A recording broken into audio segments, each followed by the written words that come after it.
Hey, yo, what it is and what's good, y'all? Welcome back to 280 Plus, the social media podcast where I take the conversations off the timeline and go beyond the post.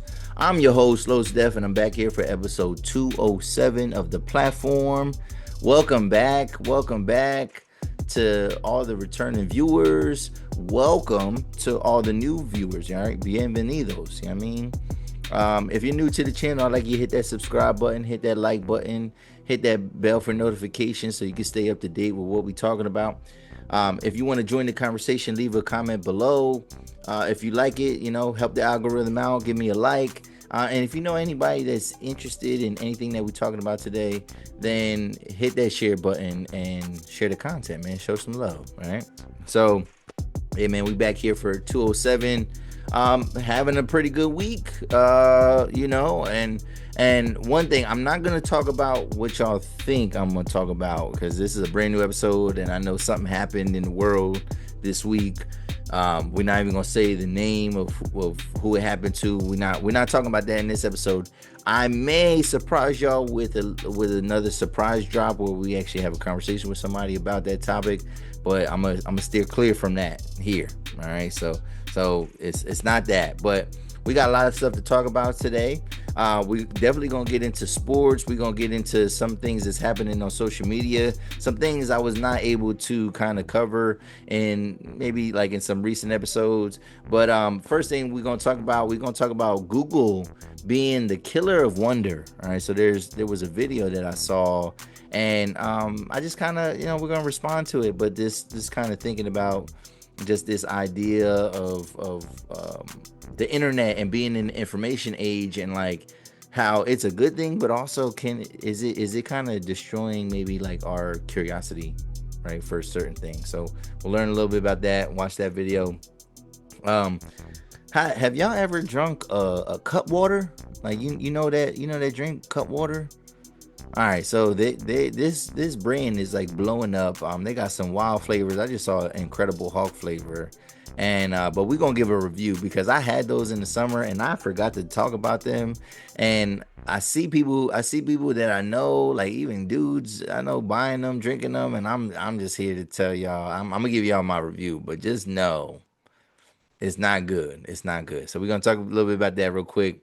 Um, in the world of comedy, one of our favorite, beloved, social media comics is facing a little bit of backlash for his appearance. But yeah, we're gonna talk about Druski, and yeah, we'll say, I guess, white. I guess making his face look white. I'll say, I don't know if whiteface is an offensive term or not, but we're gonna talk about that, react to that, but also just kind of like the ignorance that kind of surrounds a topic like that, and because so we might have to give you a little bit of a lesson here on certain things.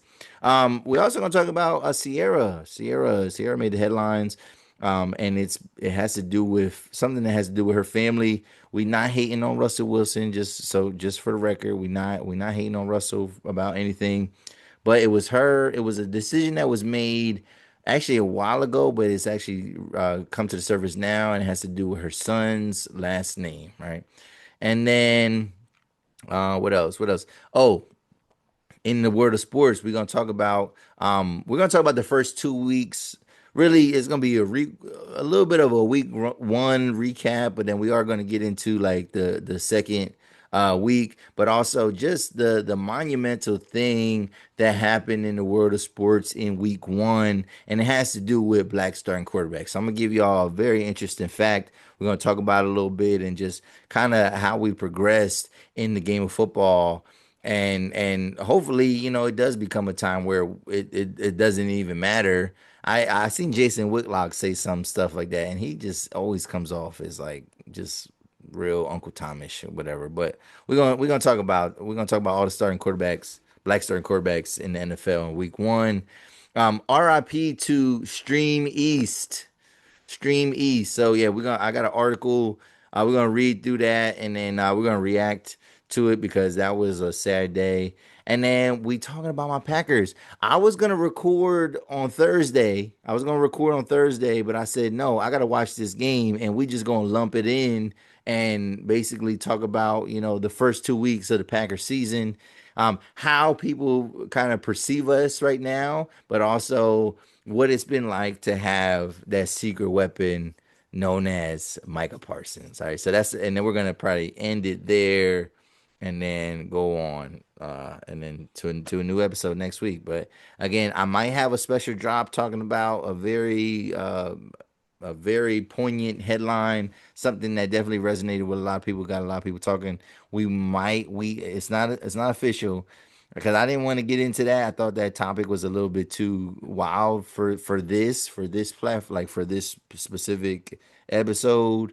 But we're planning on possibly having a conversation with somebody that I know is very politically driven, and hopefully we have a rational conversation about that. But that's in the works. We don't know. We don't know if that's going to come to fruition yet. You know what I mean? But let's enjoy the show. So yeah, man. Talk about first topic. First topic. Google is the killer of wonder. That's why I called this topic. So, um, I just wonder, like, just this is a question. It's a rhetorical, but you can answer it. You can leave a comment below. But do we know too much as a society? Like, do you feel like we know too much as a society? I think many people would argue that we don't know nearly as much as we should, right? We use AI now for the simplest tasks. We get vital information from social media without evaluating sources. And everyone thinks that they're a know it all because Google is at our fingertips. Overall, as a society, we may have lost our sense of curiosity and wonder. All right. So I'm going to play a video about Google being the killer of wonder, and then we'll respond. All right, we'll respond, and I'm gonna even talk about some of the comments that were left on this post as well. So let's start with that. Let's share the content. Let's share this, and then we're gonna move forward. All right. So let me get this queued up here. Not that video, sir. No, I need that one. Hold up. Hold up. Oh snap! I need one of these posts though for something though. Here we go. We're gonna just save that one. All right. I'm not gonna share that one. There's another one I want to share. All right. Let's get into it. Okay. Here we go. All right, here we go. So this page is Ken Coleman. Ken Coleman. I don't know if this is the man that's talking or if that's just his platform. But this man was talking about Google being the killer of wonder, and let's see what he has to say about this topic. Google, the killer of wonder. All right, Ken Coleman. Let's see. Is the wonder killer. You say you're at a party or something and you're with a bunch of friends and someone says, hey, I wonder what, inevitably what happens is before they even finish the question, Oh, we're Googling. yeah. And then what happens is we are, again, the first generation to walk the face of the earth to not have to sit and wonder anymore. Wondering is gone. Wondering is extinct. So what I've done is whenever I say I wonder, or whenever a friend of mine around me says I wonder, I don't let anybody Google it. I go, you know what we're going to do? We're just going to wonder. Oh, that's great. We're just going to wonder. And people don't know what to do with that. What, the answer's right here. I know. By the way, what happens? What's the ripple effect over the next 90 seconds, 5 minutes? I mean, you end up having the most incredible conversations that never would have come had you just Googled the answer. Right. People, well, I think this, and then that conversation leads to here, and then it goes here. And now you're going in a choose your own adventure conversation you never would have had Google the wonder killer not showed up. I'm just saying, as much as you can, try to wonder, bring wonder back in, because wondering leads to wonder. Google is the wonder killer. There we go. So, I like this. I like this topic here. I think my barber might have sent me that video at first, and then I resonated with that. But yeah, let's get into some of these talking points here. So, all right. So I read the comments. And comments are saying stuff like, well, isn't this romanticizing ignorance? Like, isn't this making like it being ignorant a good thing? Um, another comment said, great, wonder and learn nothing. Okay. Um, and a lot of people were saying like, oh, like, because what he's really talking about is basically just like communication with one another, right? And how we don't necessarily value like conversations with one another anymore. Like um everybody wants to Google things, right? There's another comment. It says, I Google anything I don't know so I can learn. Learning leads to wonder. What you're referring to is guessing, and guessing leads to misinformation.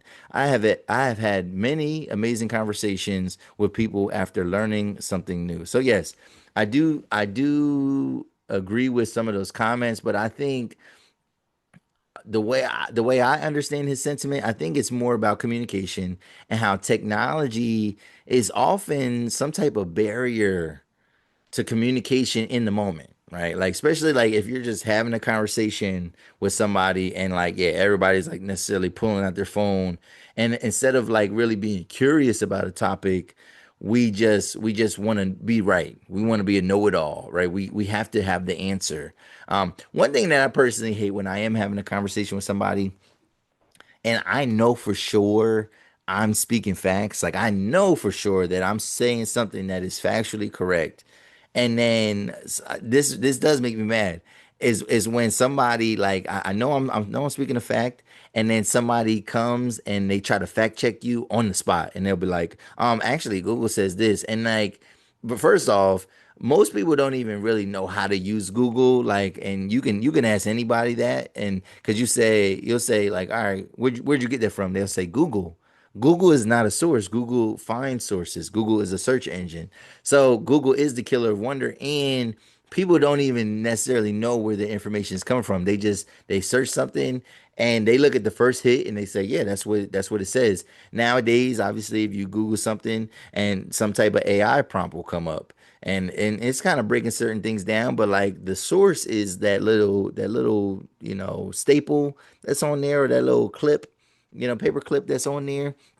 That's where you're gonna find the actual source where the AI is even getting the information. So yes, I do think that Google is. I agree with what he's saying. I do think that Google is the killer of wonder, but more so like in the moment because there's nothing wrong with verifying things. But like when somebody's telling you something, it's probably if they don't know for sure, or if you are having a debate, there's nothing wrong with it. I find myself Googling something real quick, like, cause it'll be like, dang, I'll be watching a movie and I'll be like, dang, where I know this guy from?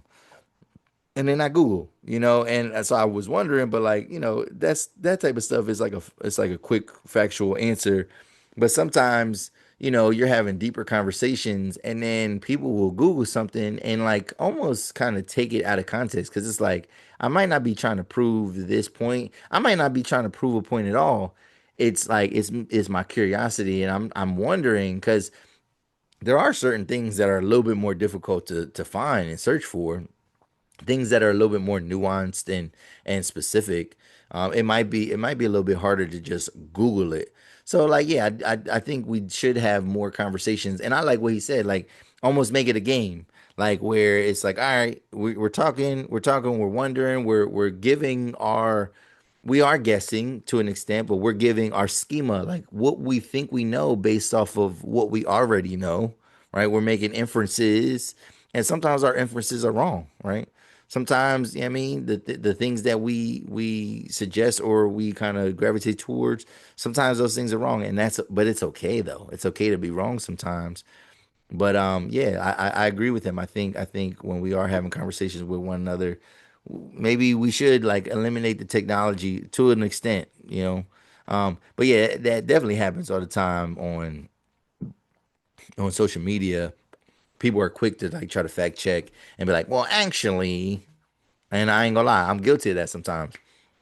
But it's like, well, actually, it was this, not this. And because sometimes people are like they're trying to prove a point and they're dead wrong. Like, but like if you just say like, "Hey, man, I always wondered like what this was," and then they're not right, I'm not gonna kill you for that. And I might know the answer, and we move on there. But like I do hear what he's saying. I do kind of agree. Google can be, let's say that it can be the killer of wonder. So what do you think about that? What do you think about it? Leave a comment below. Um, Maybe even give a scenario. What's the conversation that you had recently where somebody, pulled out Google to like prove you wrong, or support your facts or doubted you. And because like I said, that's like a little pet peeve of mine. I'll be like, I know this. I actually know this topic. Like, don't insult me with your Googles. I mean, but leave a comment below. What do you think? What do you think? All right, let's move on. Let's move on to the next topic. All right, so all right, y'all know this brand. There's a brand. There's a adult beverage, alcoholic beverage called Cutwater. Cutwater. So I'm gonna give a little review on that. But have you ever drank one? Have you ever drank Cutwater? It's a new beverage that's out there. I had some in the summertime, and I ain't gonna lie, my first one I drank, it was okay. Or at least I thought it was. I was like, it's not too bad. I thought it was decent, but it definitely wasn't what I expected, right? Because now that seltzers are like the thing that people drink, I kind of thought that it would have like a little bit of fizz. I thought it would be a little bit, some carbonation. But it wasn't what I expected. It was like literally like water. Like it was like flat. So I had a couple flavors I was excited about. I had this, so I had bought like a multi-pack. I split it. You know what I mean? It was when I went to Miami and for my friend's wedding. So like me and one of the other guests, she was we were going to the liquor store and then she had brought it up when we were like outside one day and she was like, "Oh, did you hear about this brand? Whatever." It was just a conversation. And then when we went to the liquor store and we went in there and we found them and we was like, "Oh, okay, we're gonna try them." Excited. And then I even got an extra one that was like a flavor that I wanted. It was a peppermint white Russian. I don't know, that might sound kind of crazy, but if you like chocolate, you know what I mean, peppermint chocolate, it's pretty good. It was okay. It was okay. It wasn't bad. The white Russian one was hard to get down because it was just like, oh snap, like this is like it's strong. It's strong. I saw one of my favorite content creators, New York. I think her name is New York Nay. And she literally did a little reaction to it, and she opened them joints right on the street, whatever, and it was crazy. But I definitely assumed it was gonna be like a seltzer, and I think it needs some type of carbonation. I'm gonna tell you right now, them drinks is nasty as fuck though. Like for real. Like I thought it was okay, and then I brought some home. Like I was able to put some in my suitcase. I brought some home, and it definitely did not hit and they were ice cold and all that. They did not hit. They was strong as hell. These are what I call crackhead drinks. These are crackhead drinks. Yes, like they're very strong. This is like in the same family as like Four Loco. You know what I mean? It might not have all that energy and stuff that's bad for you. But yeah, it's not an enjoyable experience. But yeah, it's not good. It's like it tastes like a flat Four Loco. But I seen a flavor that they was coming out with called an Incredible Hulk. And I've seen people, they got like margaritas, they got different, it's like mixed drinks. Like they'll have like a daiquiri or a pina colada, this flavor, that flavor, but it's not good. It's not good. So I know the ladies are into it. I seen my brother buy a case, and I was like, bro, them shits is nasty. And he said, nah, it's for the ladies. You know what I'm saying? He ain't say ladies. You know what I mean? You can imagine what he said, but he said he's for ladies, man. I don't. He's like, they ain't nothing. They ain't all that, whatever. But like, yeah, it's for the vibes. And I was like, I hear you, but like, nah, I'd rather we getting some Trulies, we getting some White Claws, we getting something, but we not buying no Cutwaters. I mean, miss me with that. I'd rather cop the bottle than do all that. You know what I mean? So, but yeah, if I had to rate a Cutwater scale of 1 to 5, I'm giving it a 1. 1 to 10, I'm giving it a 1 or 2 because I think they do get the job done. Like they do get you wasted, but it has to taste good, man. I ain't in there for that. You know what I mean? But what do you think? Have you drink a Cutwater yet? Let me know in the comment section what flavors have you tried. But and or maybe leave a comment. Tell me a flavor that I should try, and I'll buy one can and I'll try that flavor. But like if you can't come up with nothing, then leave me out of it. Leave me out of it though. So that's that on that. Leave a comment below if you can relate if you've ever tried one. All right. So controversy, man. Now it's probably it happened earlier this month, but Druski, man, is gone viral, and Druski, man, known for his skits, very good, very talented guy, very good at making all these different skits, very relatable. And most of the skits, a lot of his skits where he's, he'll make fun of like white boy stereotypes and things like that. And a lot of times he's acting like he's a college guy or something, a frat dude. It's a lot of different scenarios. I've seen him do it. Well, this last skit that he made, he went the extra mile, and basically he looked like a character from White Chicks, right? So let's take a look at this, but also like how people have then reacted to this. All right, hold on. All right, so let's share this and let's take a look here. So it says here Druski gets backlash on his new skit because of the paint on his skin. So look at it. This is Druski right here. It still looks like Druski, but like look at the detail, man. Look at that. He gave himself a sunburn. My man gave himself a sunburn. Looks like he's at some type of it looks like NASCAR or some type of like auto race. He got the overalls, he got the beard, and he got the crazy wig on. So let's take a look here.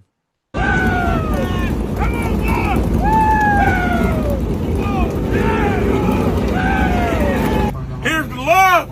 Here's the honor. If you can't come in her, come on her. Yeah! Yeah! Born in the USA! Woo! Born in the USA! Hey, Suanna. Suanna. Hey, come up. You need to listen to your nana. Go ahead, baby. 6'5". Nah, his hands look too real, bro.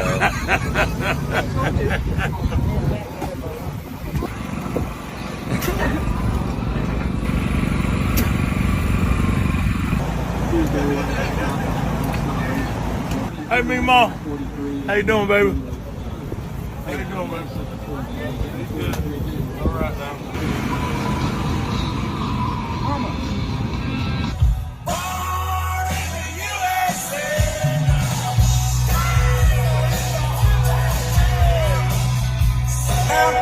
Hey, you lost, boy?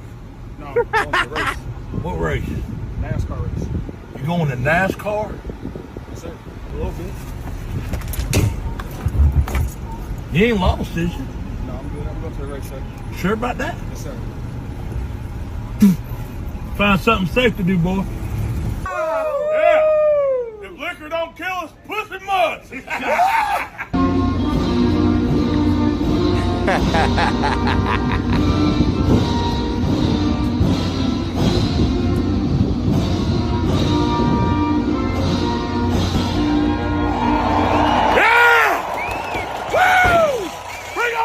Baby.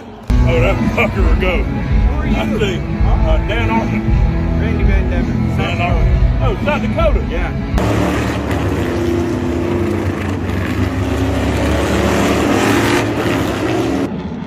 Damn right. Proud to be American.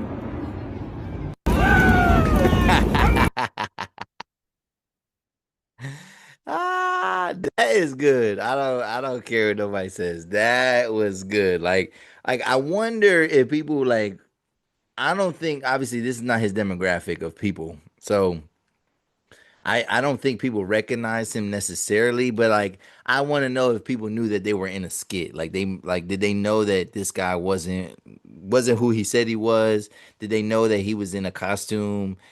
Did they know that somebody was recording? I don't know. Like it seemed like it was a good skit, very natural. But now after watching that, people are up in arms about Druski's whiteface depiction of a NASCAR fan. Now people want him canceled. People are saying like, "Yo, we should cancel him," and they want to now justify the use of blackface as retaliation, right? So, I've seen some comments where people are like, "Oh, so blackface is okay now," or like, "Oh, he needs to be canceled immediately." And to me, the people with this mindset clearly didn't have a problem with blackface, right? They likely think that people are just being too sensitive. So it's crazy because the ones that want to retaliate and the ones that are like, "Oh, now is it okay to do blackface?" They're the ones that were probably saying all along, "Oh man, people are too sensitive," and like justifying like, oh, well, it's not that bad of a thing, right? So let me just, it's to me, it's ignorance at its finest. Sorry. So just a little bit of context about minstrel shows and blackface, right? So that was a time when it wasn't what Druski is doing is all for comedy, right? Yes, he is, and that's a big thing in comedy. Black comedians tend to do a little bit more, but like there are white comedians that just talk about the differences about black people and white people, right? And they might kind of play into some of the stereotypes and they make fun of the stereotypes, right? The depictions, it's all humor.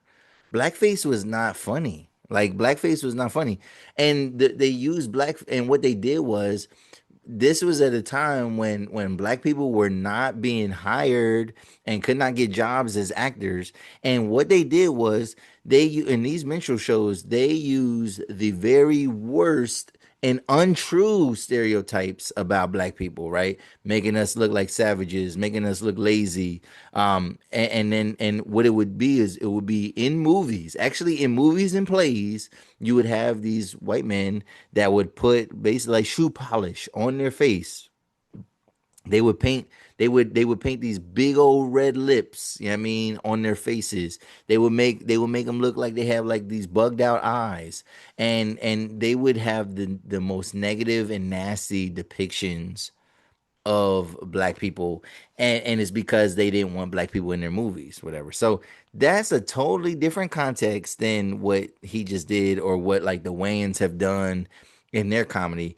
He's not looking at a negative, like being a NASCAR fan is not negative, right? But being like a savage and a scoundrel is negative, right? And he's not saying all Caucasian people are like this. He's not saying that at all. He's just like, yo, this is how they are, man. They love America. They're patriotic. They love going to NASCAR. They look a certain way. They might got the sunburn. They just having a good time, right? That's funny. That's funny. Like, and it's like we all might have seen somebody that can relate to that. If you talking about a minstrel show, you ain't never see a black person act the way that they was depicting them. So like, miss me with the ignorance, miss me with the false equivalencies, right? Cause doing what Druski did is not the same thing as what they were doing in the early 1900s. Right. So yeah, so it's a lot of uproar for nothing, and it's very dishonest and very misleading. So I don't like that. So, but what do you think? What do you think? Let me know in the comment section. Was Drewski's skit funny? Is it offensive? Could it be deemed as offensive? And do you see the difference between what he did versus what has been done in the past? Leave a comment below. Leave a comment below, because maybe I'm off base, but I think he was literally being funny. A lot of those other roles and how they used to use it wasn't necessarily always for. Sometimes it might have been for comedy, but oftentimes it wasn't for comic relief. It was just racist depictions, right? So leave a comment below. Let me know. Let me know. All right, switching the topic up. All right.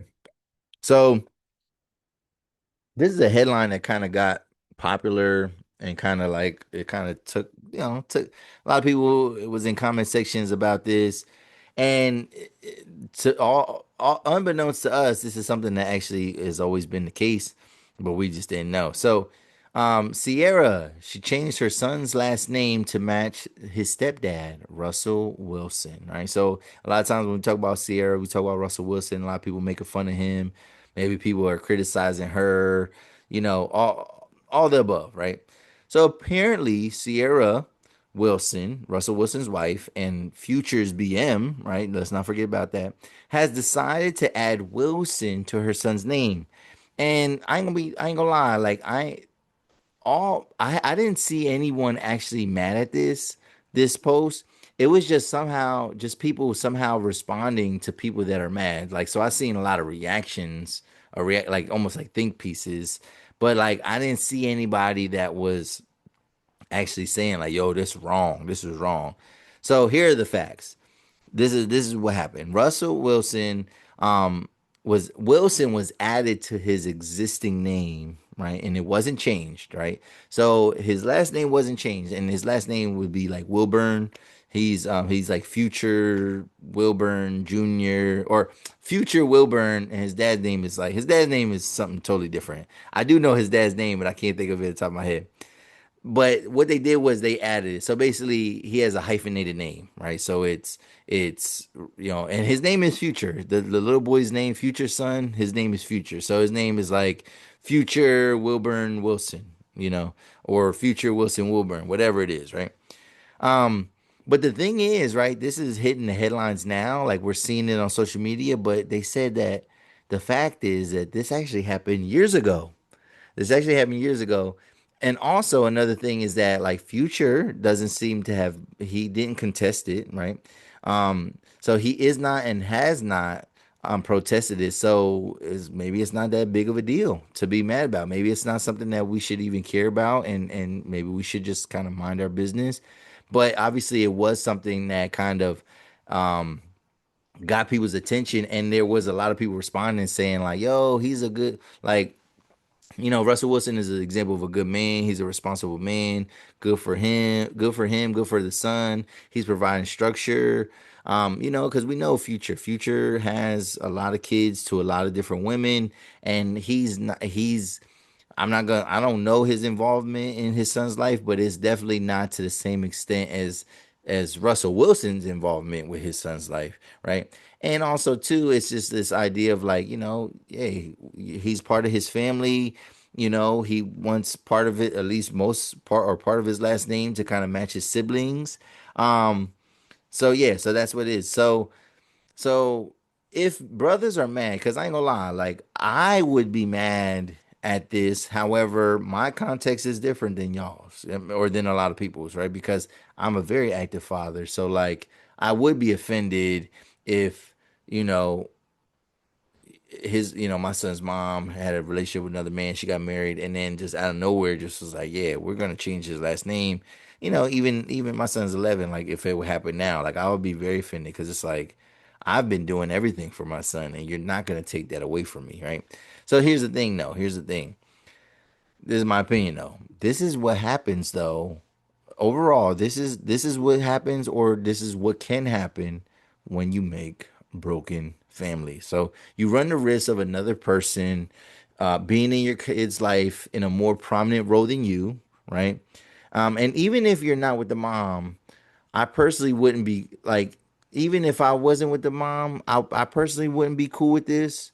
But like I said, it's because I've been a very active father in my son's life, whatever. So like, it would be offensive to me, but like, in general, men cannot be mad at this scenario unless it's nefarious, unless it's strictly manipulation. But like if you don't raise your son, or if you don't keep your family together, and you make a bunch of different families because you got mad different baby moms, yeah, a lot of them kids, there's gonna be kids that don't have your last name at all, right? Like they just rocking a mom's last name. There's gonna be kids that are hyphenated, which I was against that. Like, me and my son's mom wasn't married when he was born or nothing like that. But I was like, no, this ain't about to be no hyphenated situation. It's my name, or I don't know what to tell you. It's gonna be my name. But yeah, when you do break up your family and you don't play a certain role, because I don't know Future's full involvement with his son's life, but like this little boy lives with Ciara and Russell Wilson and his siblings. He lives there. That's his primary residence. So obviously, Russell is having um, a way bigger role in this kid's life than his own biological dad. But that's what happens. You run the risk of that. So fellas, man, stop getting all these different, like, just in general, stop getting a bunch of different women pregnant, right? If you got one woman pregnant, now you need to really course correct and evaluate yourself. Maybe that woman is not the one, but you need to course correct and say, okay, I'm not going to put myself fully in a position where I'm going to be procreating with anybody. So I need to use protection, use other forms of contraceptives, or be very intentional when you are, being with somebody, and make an honest woman of that person, so to speak, right? That's what people say, right? So I don't know. What do you think? What do you think? Do you think it's wrong that his last name was changed? Do you think it's a big deal? Again, this happened a while ago, actually. We just didn't know about it. Somebody was either snooping or something came up and it said Future Wilson, and people was like, what? And then they found out, oh no, that is really his last name. So, what do you think? What do you think? Leave a comment below. All right, moving on to the last couple topics here. Last two topics here. So I seen a meme, and I'm gonna put this up in post. And it was Cameron. It is what it is channel, whatever. And this is I did not realize this. So did you know that in the NFL in week one, and we're gonna say week one because injuries, people might get benched, people might be only in places temporarily. But as of week one of the 2025 season, there were 16 black starting quarterbacks. Right, 16 black starting quarterbacks. And we'll go through them. So alphabetical by first name. So we got Bryce Young, right, from the Panthers. Caleb Williams, right, from the Bears. Cam Ward, Titans. C.J. Stroud is from the Texans. Dak Prescott with the Cowboys. Geno Smith with the Raiders. Jalen Hurts with the Eagles. Jaden Daniels with the Commanders. Jordan Love with the Packers. And I love that the Packers are part of this conversation. I love that. I love that. Justin Fields with the Jets. All right, we had 10. We had 10 now. Kyler Murray with Arizona. Lamar Jackson, obviously with Baltimore. Michael Penix Jr. with the Falcons. Pat Mahomes. Russell Wilson with the Giants right now. And then Spencer Rattler, which a lot of people call him like a Timu version of Patrick Mahomes, but for the New Orleans Saints. But wow, I just thought that was amazing because there would always be like four or five, maybe at the most you might get like six or seven. But like to have half of the league as black quarterbacks, hopefully we do get to a place where it's not a big deal, and every team kind of goes through that where every team has experience having a black quarterback, so it's not a headline no more. So it's not like, oh, this person is the first. Like we've had 60 Super Bowls now.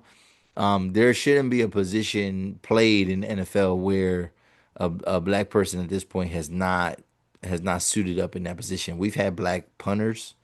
I don't think we've had a black kicker though. But still, I think it's amazing, man. And like I said, it needs to be more normalized. There used to be a stigma about black quarterbacks that black quarterbacks were not as intuitive, and they struggle with reading playbooks, and all they could do was run. And we're seeing that that's not the case. Obviously, pretty much all these guys on this list have some kind of wheels or can kind of evade some pressure with their legs. But a lot of these guys are really like passing the ball well. Jordan Love is one of those guys that can pass the ball well. I think Jalen Hurts can pass the ball well, but like we see that his style is still mostly running. Jaden Daniels is another guy that can pass the ball well, but he is still a guy that kind of uses his legs a lot. Lamar Jackson, underrated thrower, man. Very accurate thrower. And he was one of those guys where it was like, nah, he's not gonna be that guy. He's not gonna be that guy. But no, he is that guy. For real, for real. He is that guy. Michael Penix Jr., I don't really know about him. Patrick Mahomes, we know he can use his legs, but he is a thrower. Russell Wilson always has been a thrower. So yeah, like, some of these guys, it kind of remains to be seen. We'll see how their careers kind of turn out and kind of how they develop. But like the future is bright, man. And it helps when, the top prospects happen to be brothers. So it's like, what you gonna do? Now, again, I don't think it's never gonna be 100%, and it's nothing wrong with white quarterbacks, but I do think it's amazing that we had 16 in week one. It would have been 17 if Anthony Richardson didn't lose his job. We'd have at least 17. So it's neither here nor there, but like, yeah, we'll see how the rest of this year progresses. And I just thought that was a dope stat.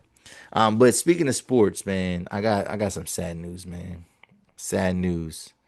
So for all my pirators, all my bootleggers, yeah, man, something happened like last week that was very tragic. Very tragic. So the world's largest sports piracy site shut down by police. So RIP to Streameast. So I'm gonna read this article and then we're gonna talk about it a little bit. But it says here, the world's biggest destination for illegal streams of live sport events has been shut down, according to a leading anti-piracy group. The Alliance for Creativity and Entertainment, also known as ACE, said on Wednesday it had teamed up with police in Egypt to close down Streameast, which had been visited more than 1.6 billion times in the past year. It allowed millions to access pirated streams of sports such as Premier League football matches, Formula One races, and Major League Baseball games. ACE chairman Charles Rivkin said it was a resounding victory in its fight to detect, deter, and dismantle criminal perpetrators of digital piracy. With this landmark action, we have put more points on the board for sports leagues, entertainment companies, and fans worldwide, he said. The clampdown comes after a report earlier this year found illegal sports streaming was taking place at an industrial scale. Sports broadcasting is a business with the total value of media rights across the world passing the 60 billion mark, 44 billion euros last year.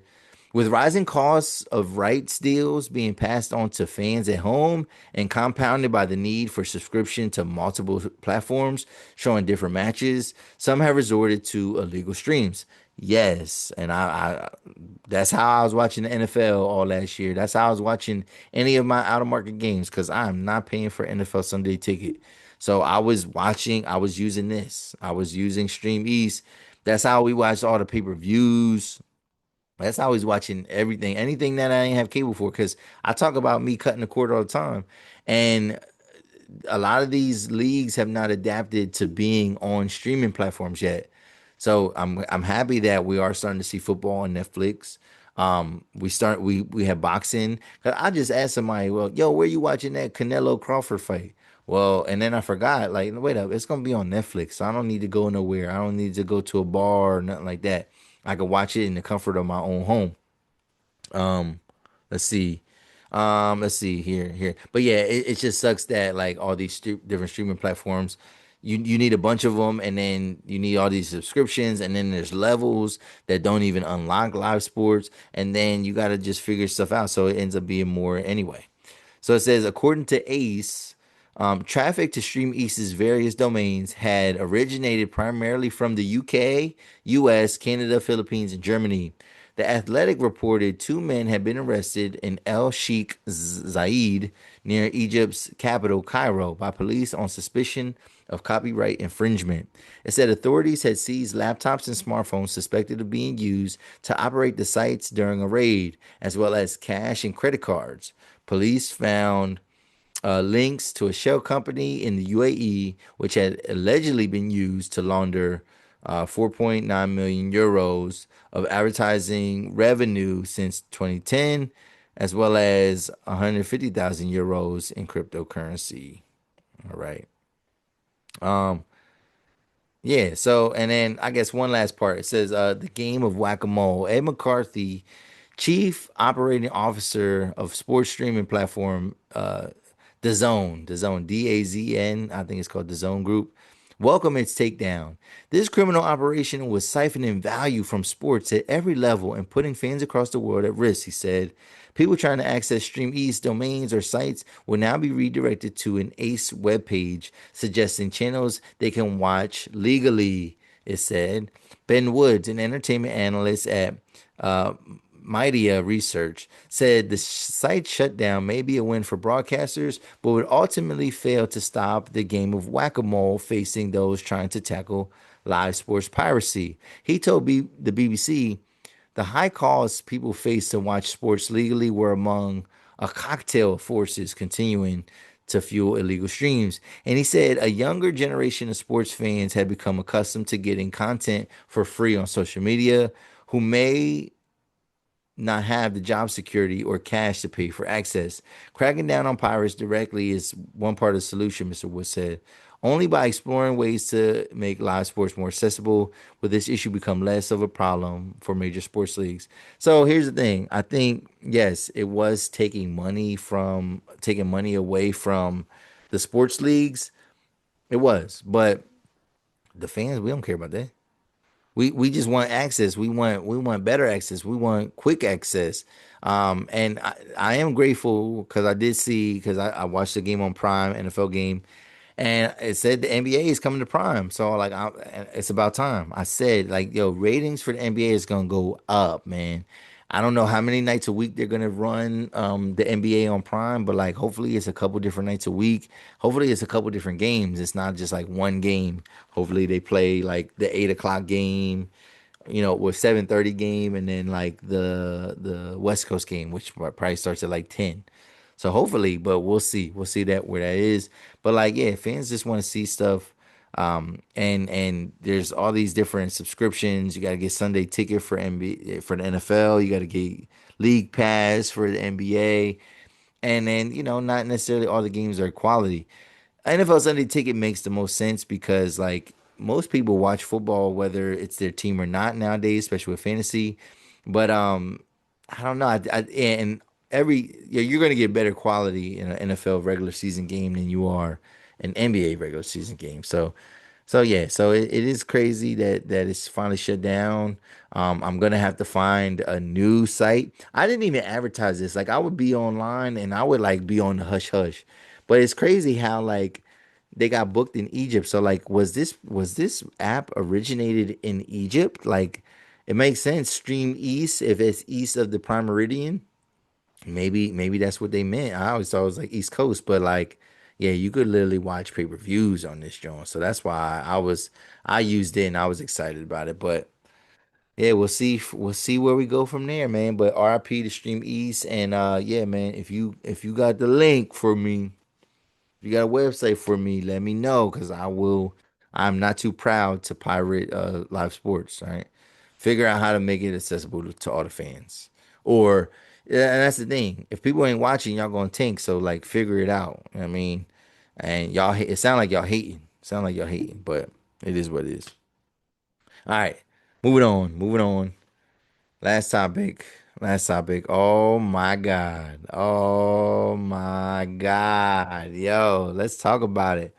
So I said I was gonna record this before the Thursday night game, but then I said nah, cause like then now I'm gonna miss it. I had to watch the game, so I had no time to record after. So I was like, nah, we gonna record and yes. So I'm talking about my Green Bay Packers. So go Pack go. They are off to a 2-0 start. So the Packers start 2-0 for the first time since 2020, and the last time they started 2-0 and beat two playoff teams in the process was back in 2007. So with those two wins, the Packers became just the fifth team since the AFL NFL merger in 1970 to open their season with two straight victories over teams who won at least 12 games in the previous season. The Lions went 15-2 last year, while the Commanders finished 12-5. I gotta say, man, the Packers look very strong in both performances. The offense was clicking. Um, they have a balanced attack, right? So with Josh Jacobs, man, like Josh Jacobs is scary running that football, man. Like he's running and it looks like he don't have no room, and then before you know it, he's like already 8 yards through the pile or 8 yards down the field. And he does have the ability to like break one open, and so like yeah, he's a weapon, man. He's a goal line back. I noticed that we do put like a receiving back in there, to kind of spell him a little bit, trying to keep him fresh. But yeah, like Josh Jacobs is the truth, man. And with Jordan Love, it's clear, and I was unable to see the first game. I'm only going by all the film and highlights that I seen, scores, box scores I kept up with. But I wasn't able to see that first game because my son had a football game that ran late, right? And so I couldn't necessarily see it the in the Lions game, but I seen it in this Commanders game. And Jordan Love is man, he is ready to air it out, man. Like there's so like once he gets his timing right with a guy like Matthew Golden, or Romeo Dobbs, or when Christian Watson comes back, we got other people. Jaden Reed is hurt unfortunately now, for the next several weeks. But yeah, once we get a rapport and like, cause Matthew Golden almost caught a bomb or two, man, and I'm like, we just got to work on that, man. But yeah, man, they look strong in both performances, and it's crazy in the Commanders game, right? The one that happened on Thursday night. We saw Tucker Craft continued his emergence, right? So like you know, his rookie season, we saw that Luke Musgrave, who was the tight, because we drafted two tight ends at once. We drafted Luke Musgrave and Tucker Craft, and Musgrave had got hurt, right? And Musgrave was actually like that. We was excited about Musgrave. We was calling Musgrave like they was calling him Baby Kittle, baby Kelsey, and like we were excited about Musgrave. Musgrave got hurt, and Musgrave had some plays, but it was funny because he would turn into a meme because he could never like keep his balance. So like he would have like some breakaway like pass, and he would always like fall down to the ground. But anyway, but then when he got hurt, Tucker Craft stepped in season one. Last year, he pretty much he took the job. He became the starter, but he was still kind of getting into the fold. Last week he had a touchdown. This week he had a touchdown. This week he had a career high in receiving yards, and he balled out. And so we're seeing his continued emergence, and he's really looking like Baby Kittle or Baby Kelsey. And it's funny because everybody has been worried and talking about us having the number one receiver, and then whether Matthew Golden could be a number one receiver, and that's all fine and dandy, and I get it. However, if we can produce and develop Tucker Craft into being an elite tight end, then the Packers will be just fine. Like we won't need like we'll have a number one, but we won't necessarily need him to be like the best player on the field. I like what Love does. He does have some balance, and he does definitely spread the rock. It is hard for receivers to like fully feast in that offense, but we saw Tucker Craft feasting, and yeah, if he's gonna be the security blanket, and he's earning, man, he's earning all that. He's a great route runner. He's a great blocker. Like Tucker Craft is everything that we need. He got sure hands. He's kind of quick. He can break tackles. Like he is like I said, he's in the same cut of like Kittle or Kelsey. Yeah, maybe even I think even maybe a little bit more skilled than a guy like Mark Andrews. But so Mark Andrews is still ranked higher. Now we got well, who else we got? We got Hawkinson, who's he's been hurt the last couple of years. Sam Laporta, like in a couple of weeks, we're going to start hearing Tucker Craft's name being mentioned with those kind of guys. So I'm excited for that. And I'm glad that he's developed the way he has developed. In terms of the defense played lights out in both games. They held the Lions to 6 points until the very end of the fourth quarter. It was like a minute left. I think when they finally scored, it was probably like 35 seconds left, and we held them 6 points. It was 27-6. They did score another touchdown, so the final score ended up being 27-13. But still, held them in check for pretty much most of the game, all the game. And then with the Commanders, we held the Commanders to 3 points before entering the fourth quarter. So they got they definitely got garbage time points. We didn't have the craziest lead, but we had control of that game. And so yeah, the final score of that game was 27-18. So only a 9 point win, but it looks closer than what it really was. It was definitely a dominating performance by the Packers. The Packers did not trail in either one of these games at all. They're balling. They're balling right now. And it's the fact that they beat two playoff teams from the year before. Two teams that played each other in the playoffs, right? So playing a team that made it to the NFC Championship game, which is the Commanders, and then we beat our rival, which that was just a statement win in week one. To beat your rival, to beat your division rival, That's a statement win, especially when the Packers acted like they didn't know what a division win was last year. I say this stat all the time. Last year the Packers went 11-6. They won 11 games, but only won one divisional game. They beat the Bears one time. So they pretty much got swept. You know what I mean? They went 1-5 in the division, still had an 11-6 record. And just dominated and just and still were able to be a make it to the dance. And now they're coming in, man, and they're like, yo, we know this defense now. We got Jeff Hafley for a second year. We know this defense. We're gonna talk about that secret weapon, but like our guys got better. We did lose some players, but like we gonna be all right. And yeah, so speaking of weapons, man, Micah Parsons is looking so worth it right now. He's looking so worth it right now. The way he forces double teams and even sometimes triple teams is crazy. The way he can rush the passer with speed and power and right through defenders. He's doing spin moves. He's fighting through guys. He's so quick and he's so strong. Like I knew Micah Parsons was really good.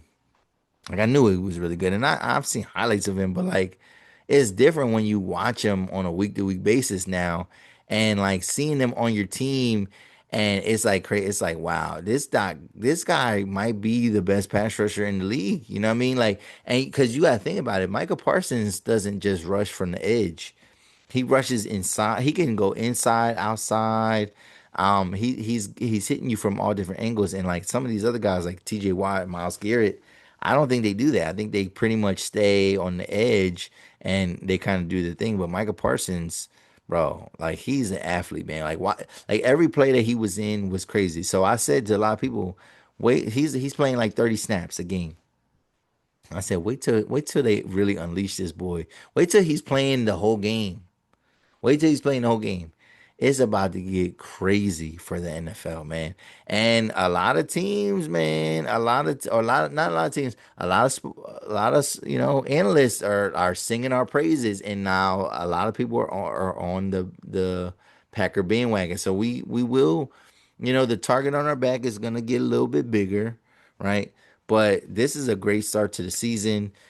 They have like 10 days off until their next game, and then they're gonna be playing the Browns, which that's I don't sleep on any opponents, especially when they got a guy like Myles Garrett who can injure my quarterback at any given time. So I'm not sleeping on them, but it's a great start. Two conference wins, a divisional win, and then the way we controlled everything on defense is just unprecedented. We do have a bad injury with Jaden Reed, so it's unfortunate. This man, he caught a touchdown pass. It got called back, and he got injured on the play. So, like, it was just a bad thing. So, injured on the play, caught a touchdown that got called back. You know what I'm saying? Like, that's just crazy. But what do you think of this week's episode, man? What do you think about the Packers? All right, so I think we're gonna have a really good season. I think our defense is only gonna get better as Micah gets more acclimated into it, and I cannot wait for that. But I'm excited, man, and I feel good. But what did you think about this week's episode? Right, we talked about the Packers. We talked about RIP to Streameast, the illegal live sports app. We talked about Druski and his comedic skit. We talked about Ciara changing her son's last name to match her husband's. We did a little Cutwater review. Remember that, right? Cutwater. Do you drink Cutwater? And then we talked about Google being the killer of wonder. And I kind of wonder what your opinions are on that. So let me know. Let me know in the comment section. But yeah, man, this has been a dope episode. Again, it's in the works. We're going to try to see if we can have a real conversation about, one of the biggest headlines, probably the biggest headline of the year for real. I ain't gonna hold you. Biggest headline of the year. It's in the works. We might do it. But yeah, definitely want to kind of curate that, make sure it's a good conversation. But yeah, in the meantime, if you're new to the channel, hit that like button, hit that subscribe button. If you're still watching, show me some love, leave a comment below, share that content with somebody that you know and that's gonna love what we're talking about today. But this was episode 207 of the 280 Plus podcast. I'm your host, Los Def. And I'm out, y'all. Peace.